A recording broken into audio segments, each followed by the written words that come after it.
Hello, good morning, folks.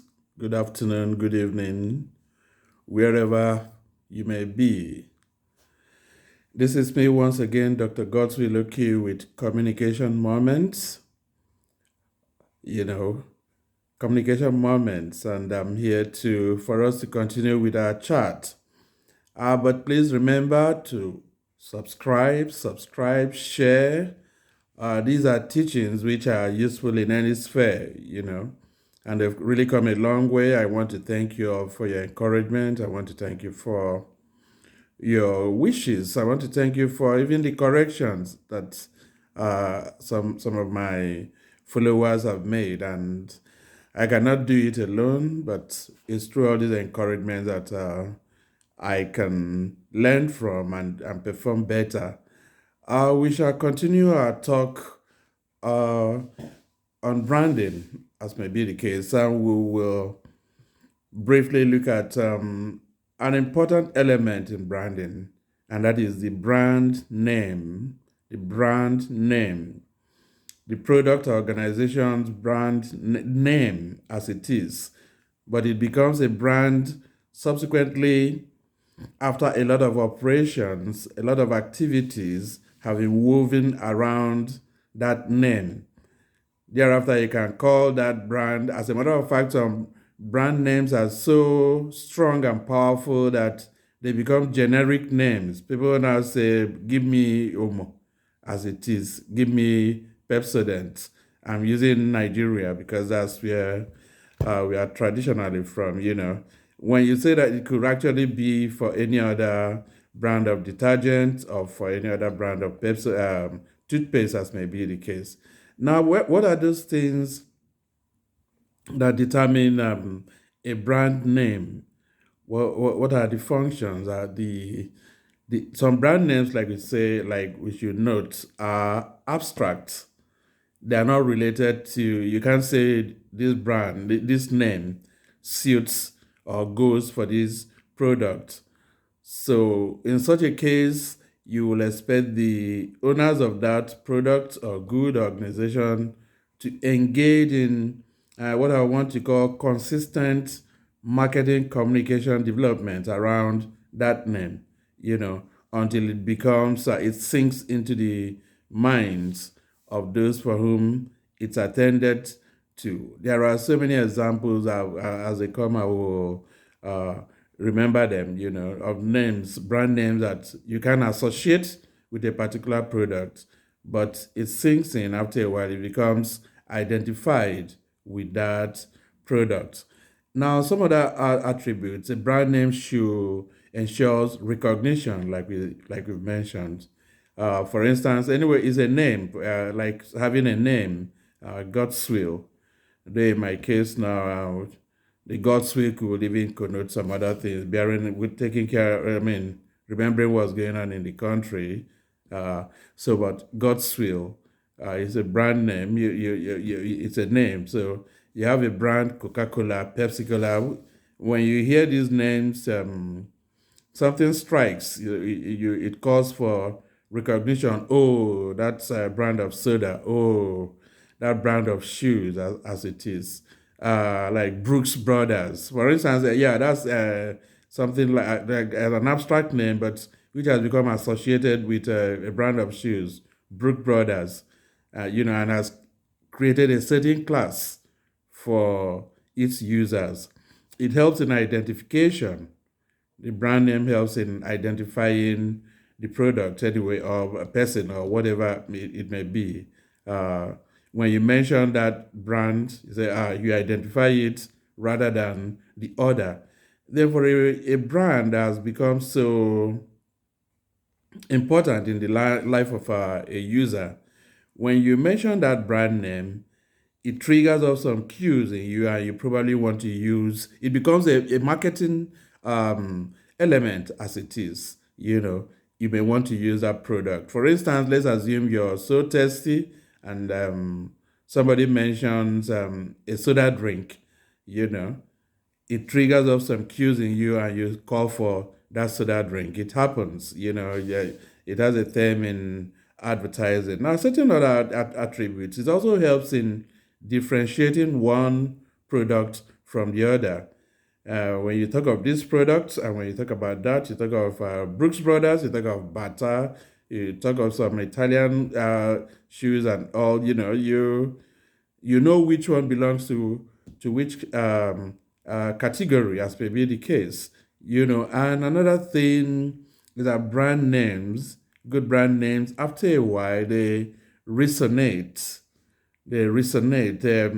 There's this linkage, emotional, psychological linkage between the brand name, the product, and the user of that brand name. So a lot of efforts should be made to build brand names. It also conveys messages. Brand names convey messages, as may be the case. Like the instance I use about the soda. With a good brand name, it conveys a message. For instance, even beverage, or alcohol, as may be the case. If you mention Guinness, give me a Guinness drinker will probably want, okay, maybe they're selling it here. And it also stands for something. It's a good brand name. I think that's more psychological. There are some symbols to which you may attach to that brand name. Let's use the soccer team I like so much, I love so much.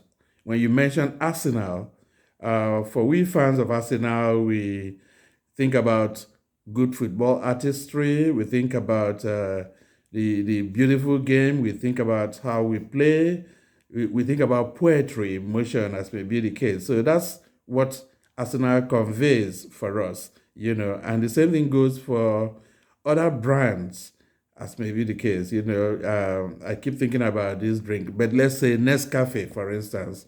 When you say Nescafe, it may convey, okay, I want to wake up, I want to be intelligent, I want to do this. There are some conveyances, certain messages that are passed across. Then it fights the competition, of course. The brand name, a good brand name, creates a hedge in the mind. Of course, let's remember that when we are branding, we are fighting for the share of the mind.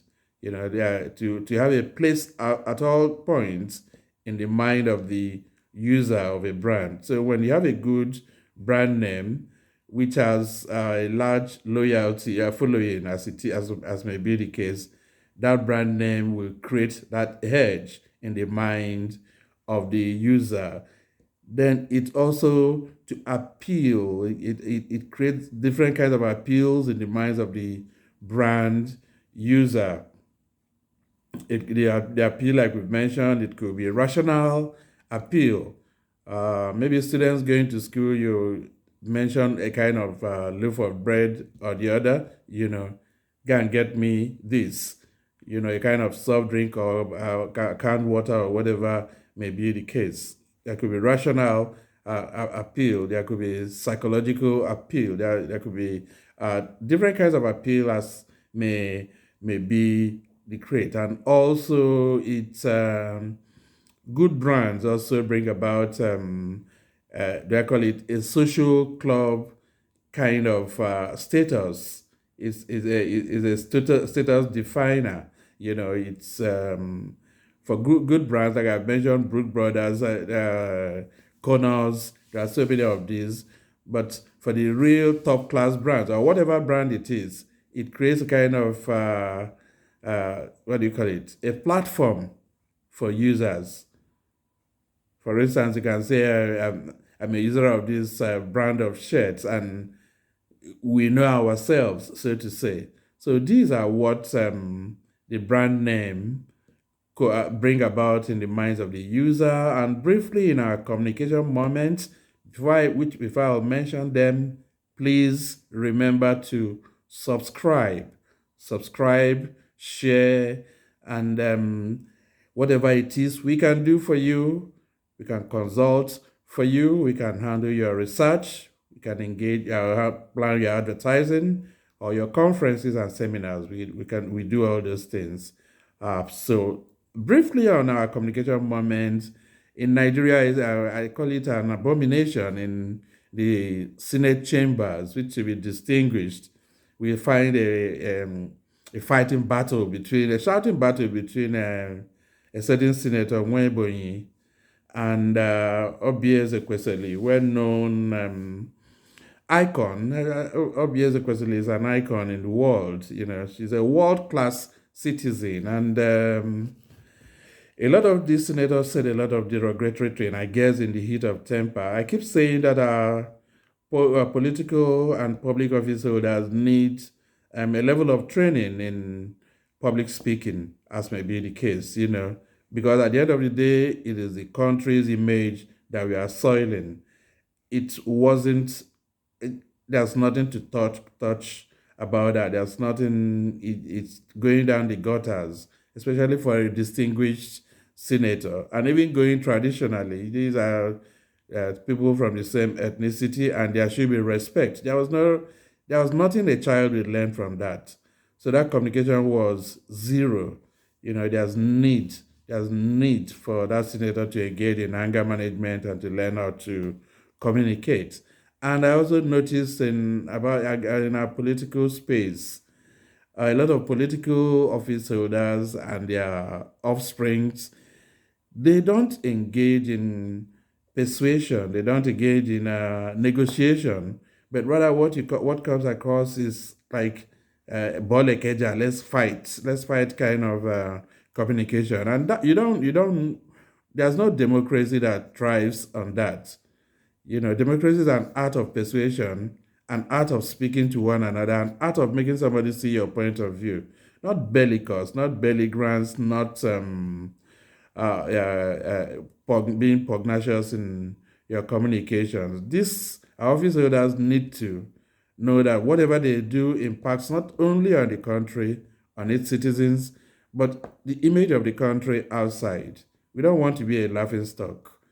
Now, thank you so far. I don't like making this program more than 10 minutes, but thank you for the time. Have a nice weekend for our Muslim followers. I wish you Barakah de Salah. And for the Christians among us, let's continue with our fast as the Lenten period goes on. Thank you once again. I have a blessed weekend.